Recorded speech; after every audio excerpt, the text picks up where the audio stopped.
Crímenes entre el Centeno. Capítulo 1. Las balas que perforaron la ficción. Otro día más en Nueva York. El bullicio de la ciudad seguía su curso, mecánico, inalterable. Pero entonces, un aviso rompió la inercia infinita. Ha habido un tiroteo en el Dakota. El Dakota no es un edificio cualquiera. Es un umbral entre lo real y lo intangible. Atemporal, como si se resistiera a encajar en el mundo que lo rodea. Un refugio de artistas, leyendas y espíritus de otra era.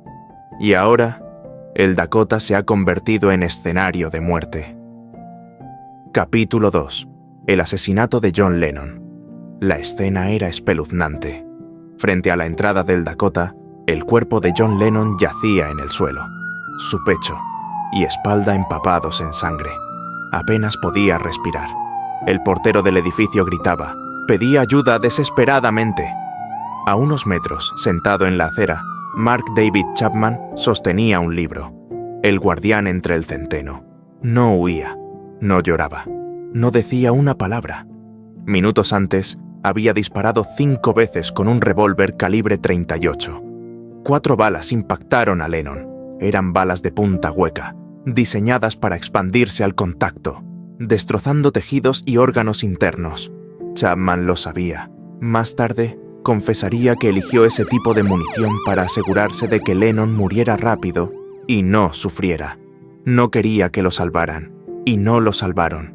Cuando la policía llegó, Lennon aún estaba vivo, pero su cuerpo estaba destrozado por dentro. Las balas de punta hueca hicieron imposible cualquier intento de reanimación.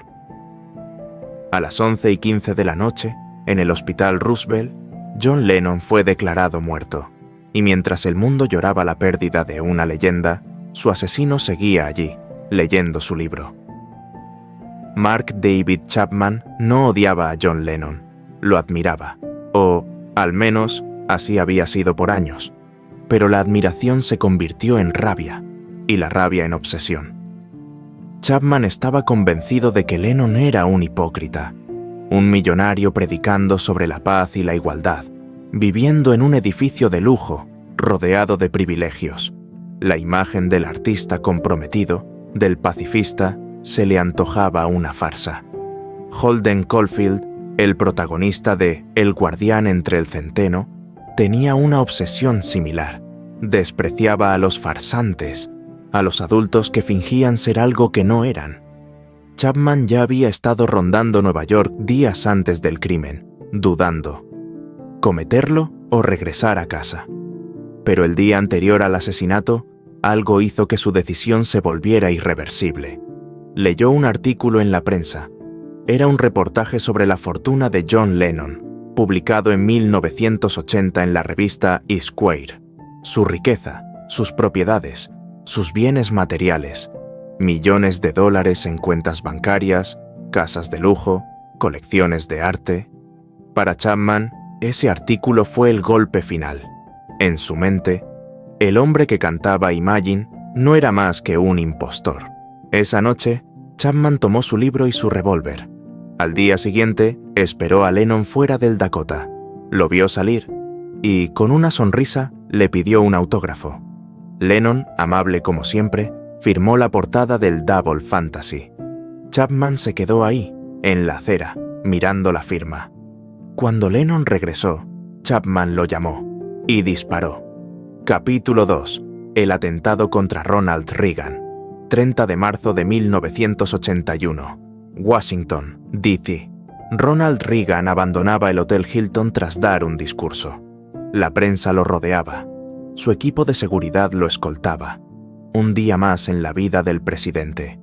Pero en un instante, la rutina se rompió. 6 disparos.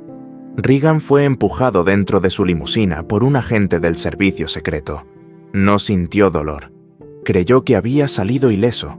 No sabía que una bala había rebotado en la limusina y se había alojado en su pecho. Mientras tanto, el tirador era reducido. Su nombre, John Hinckley Jr.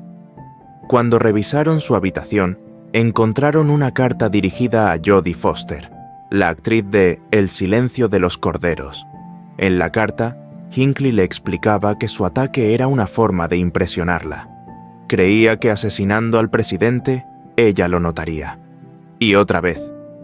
El guardián entre el centeno estaba ahí. Hinckley tenía una obsesión con el libro, como Chapman.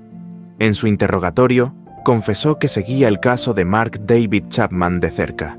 De hecho, intentó visitarlo en prisión. Quería hablar con él. Quería preguntarle por su filosofía. Chapman y Hinckley compartían más que un libro. Compartían una visión retorcida de la realidad. Holden Caulfield odiaba a los farsantes. Chapman odiaba a Lennon. Hinckley odiaba su propia invisibilidad. Capítulo 3. El crimen de Rebecca Schaeffer. 18 de julio de 1989. Rebecca Schaeffer. Una joven actriz en ascenso. Papeles en televisión, cine. Una carrera prometedora. Hasta que Robert John Bardo llamó a su puerta. Ella abrió. Él sonrió y le disparó en el pecho.